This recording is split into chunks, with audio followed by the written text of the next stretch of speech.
Hey everybody, welcome back to another episode of the Productive Parks 5-Minute Podcast, the show for busy people working to change the game in the parks and recreation field. In today's podcast, we're going to be talking about the benefits of native plantings in parks. Many modern parks have an abundance of turf grass. Some of it gets used often, like athletic fields, playing areas, or even sports. Other times it's an unused open area that needs regular maintenance. Meanwhile, park agencies seek ways to reduce labor and maintenance costs to offset the rising expenses of almost everything. Is there a solution to cut costs as well as to make better use of relatively unused land? Consider transforming unused areas into spots for native plantings. The benefits go well beyond budget concerns. In this article, we explore how creating native planting areas can positively affect the environment, community, and maintenance operations. Then we look at what to consider before starting the project. What is a native planting area?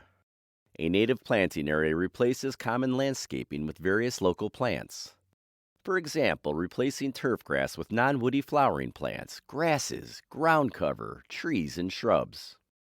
The types of native plants will vary based on the location, but you can get a listing of your location's native plants from local ecological sources, consultants, and of course, the web. Homegrown National Park, for example, has a page with resources to find native plants based on your zip code or region. Native planting areas are a nature-based solution that benefits the environment, local wildlife and insects, and the community. Let's take a closer look. Benefits of native plantings. Why choose to replace turf grass with native plantings? The benefits will vary based on your area and the types of plants you use, but here are some general things you may see.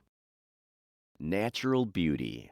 A variety of native plants allows for a landscape of eye-catching flowers, abundant fruit and seeds, and brilliant seasonal changes. Nature lovers and passive observers can delight in the 4 seasons of beauty native plants have to offer. Helping wildlife. Native plants attract a variety of wildlife to an area. Nuts, seeds, and fruits produced by native plants offer a diverse local dining experience for wildlife. The plants provide essential nutrients and habitat for pollinators like hummingbirds, bees, butterflies, birds, bats, and moths. Mammals also use natural areas for shelter and food. Plant diversity.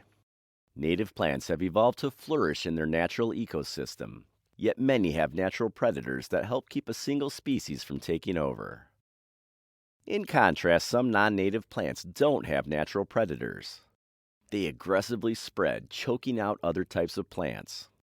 Some invasive plants can overtake entire areas of natural habitat, destroying diversity and habitat. While some maintenance is still required to control native plants that spread quicker than others, once a site gets established, the variety of plants creates a natural balance that encourages species diversity. Water conservation. Native plants have evolved to adapt to local climates. They generally are more hardy and healthy, requiring less water to maintain. Preventing water runoff. Generally, turfgrass has a shallow root system that doesn't absorb much water. Many native plants have deeper root systems that increase the soil absorption of rainfall, which in turn reduces water runoff from the site. The root systems can also help prevent erosion along bodies of water. Furthermore, turfgrass often has an excess of phosphorus and nitrogen left over from fertilizers. Rain can cause these elements to enter nearby water sources. The runoff causes excess algae growth, depleting the water's oxygen and harming aquatic life. Reducing air pollution. Native planting areas reduce mowing times. Less mowing times means less carbon emissions. Gas-powered lawn tools account for around 5% of the nation's air pollution. One gas-powered lawnmower can emit up to 11 times the air pollution of a new car for each hour of operation. Native plants help remove carbon from the air, reducing air pollution.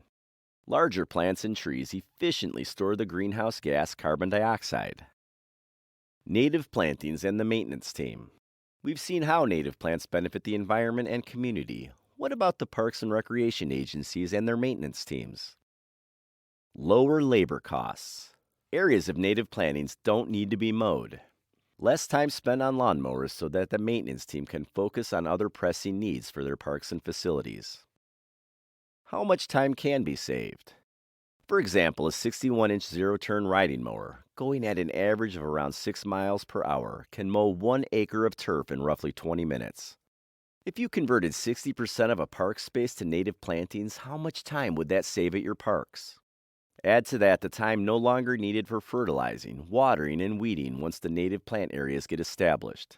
You have significantly reduced your labor costs, which is helpful when dealing with open positions or budget cuts. Longer equipment life. If your mowers and other landscaping equipment get regular inspections and preventative maintenance, the reduced usage increases the equipment's lifespan. Also, you're spending less on replacement parts. Fewer supplies and materials needed. Native plants thrive in the local environment. They generally require less fertilizers, pesticides, water, and maintenance. Native plants also require less water, reducing the need for watering and irrigation. Enhance sustainability metrics. Suppose your agency has a sustainability plan or is considering creating one. In that case, native plantings can help improve metrics in water conservation and management, energy conservation, natural resources and habitat preservation, and community health and wellness, to name a few. What to consider when planting native areas.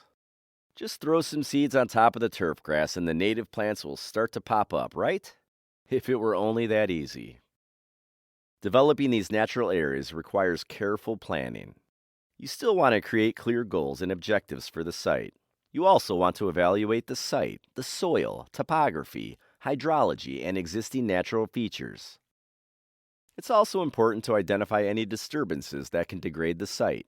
Factors to consider include flooding, chemical contamination, fire or suppression of fire, invasive species, urbanization, fragmentation, and roads.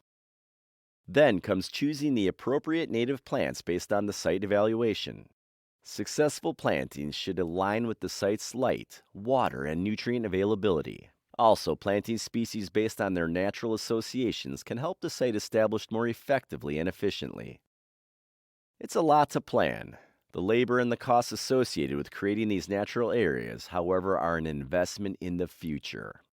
Some agencies choose a DIY approach, while others hire consultants or companies to install the native plants. And the investment can pay off. Maintenance savings can total up to 50% when the plants have been established, typically about 3 years. Sure, there's still going to be some monitoring and maintenance of the areas, but it can pale in comparison to all the mowing, watering, and fertilizing done previously. Do you want to take a closer look at the next steps for creating native planting areas for your park's assets? We recommend checking out An Introduction to Using Native Plants in Restoration Projects, put out by the U.S. Forest Service. It will give you a clearer picture of effectively establishing native plant areas for your assets. The takeaway: replacing unused turfgrass areas with natural plantings offers many benefits. These beautiful, valuable areas can be sustainable, environmentally friendly additions to your parks. The time planning and cultivating can pay off multiple times with reduced labor, supplies, and equipment costs. Well, that wraps this one up. Thanks for joining me for another episode of the Productive Parks Podcast. Remember to tune in each week for more tips on how to make your agency more productive.